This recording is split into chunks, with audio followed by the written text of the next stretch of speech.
Thomas Blackwood stood in the doorway of his vast kitchen, frozen in disbelief.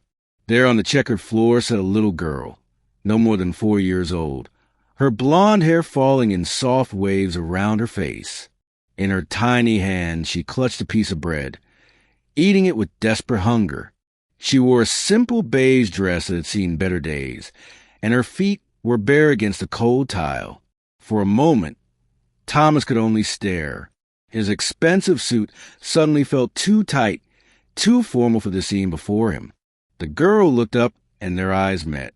Fear washed over her small face, but she did not run. Instead, she clutched the bread tighter, as if bracing for what would come next. Thomas took a slow breath and stepped into the kitchen. The girl flinched but stayed where she was, watching him with wide, cautious eyes. He walked past to the counter and picked up a plate. Without a word, he opened the refrigerator and began pulling out items: cheese, butter, jam, some sliced ham. The girl watched every movement, her small body tense. Thomas placed the bread on the plate, added cheese and ham, and spread butter carefully on another slice. He poured a glass of milk and walked slowly toward her. The girl pulled back slightly as he approached. Thomas knelt down, his knees protesting the movement, and set the plate on the floor in front of her. Then he sat back, giving her space. The girl stared at the food, then at him, then back at the food.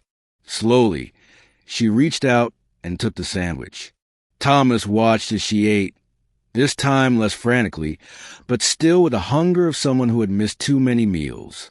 When she finished the milk, leaving a white mustache on her upper lip, Thomas spoke for the first time. His voice was gentle, carefully controlled. "How did you get in here?" The girl wiped her mouth with the back of her hand. The window was open. She pointed toward the small window near the pantry. "I climbed on the boxes outside." Thomas nodded slowly. "What is your name?" "Emma." "Where are your parents?" "Emma." The girl looked down at her empty plate. "Mama is sick. She has been sick for a long time. Papa left before I was born. We live in the building down the street." Thomas felt something shift in his chest, a sensation he had not experienced in years. "Where is your mother now?" "Home. She is sleeping. She sleeps a lot now. She told me to find food, but our cupboard is empty." The simplicity of her words cut deeper than any accusation could have. Thomas stood slowly, his mind racing. He had spent 30 years building his fortune, climbing higher and higher, leaving behind the poverty of his own childhood. Now here sat a little girl who reminded him of everything he had tried to forget. "Wait here." Thomas left the kitchen and returned moments later with his phone. He made a call, his voice low and firm, giving instructions. Then he called his driver and his personal physician. Emma watched him with quiet curiosity. When he finished, Thomas sat down at the kitchen table. "Emma," she looked up at him, "I am going to help you and your mother. But first, I need you to take me to your home. Can you do that?" Emma nodded, though uncertainty flickered in her eyes. 20 minutes later, Thomas stood in a tiny apartment that smelled of illness and despair. Emma's mother lay on a worn sofa, her face pale and drawn. The apartment was bare, with almost no furniture and even less food.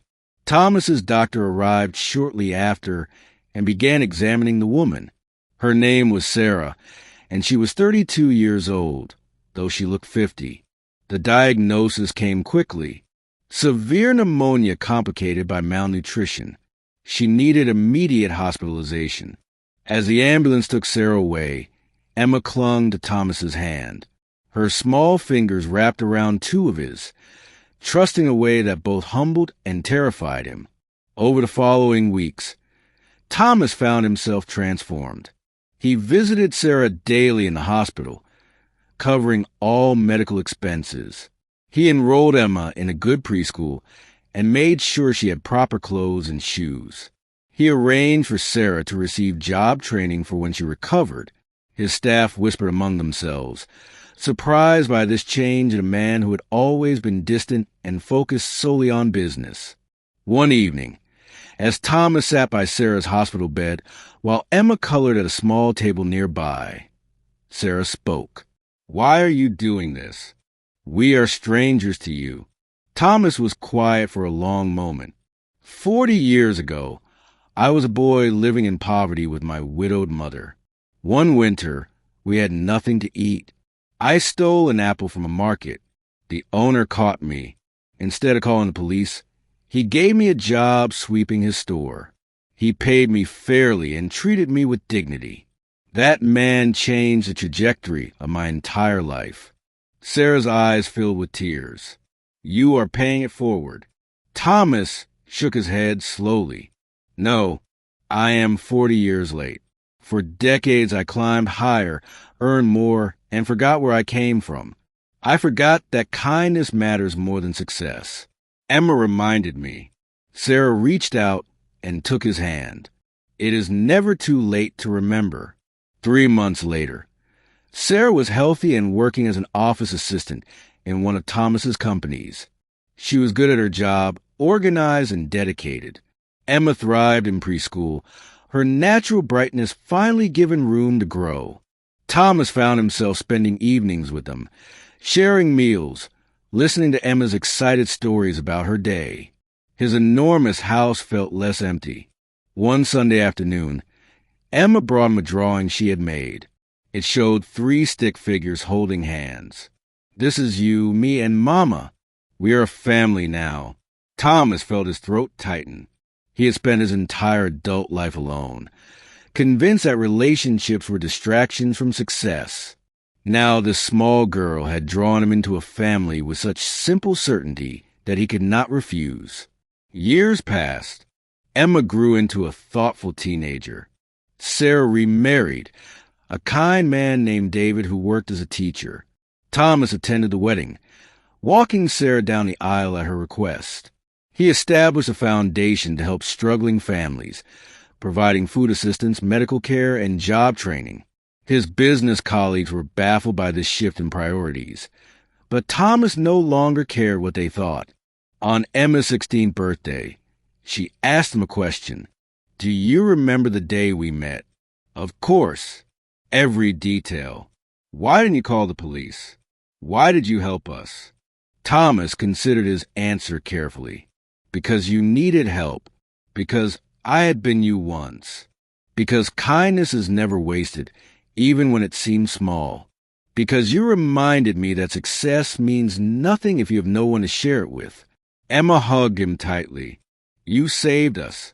Thomas held her, this girl who had wandered into his kitchen and stolen far more than bread. She had stolen his carefully guarded heart. "No, Emma, you saved me." The old Thomas would have called the police, would have seen a problem to be removed rather than a person to be helped. But the moment their eyes met on that kitchen floor, something ancient and fundamental had awakened in him. The memory of being hungry, the memory of being desperate, the memory of someone choosing mercy over judgment. Now, standing in his kitchen where it all began, Thomas understood that the greatest wealth he had accumulated was not in his bank accounts. It was in the people he loved. It was in the second chance he had been given to get life right. Emma had stolen bread, but in return, she had given him something far more valuable.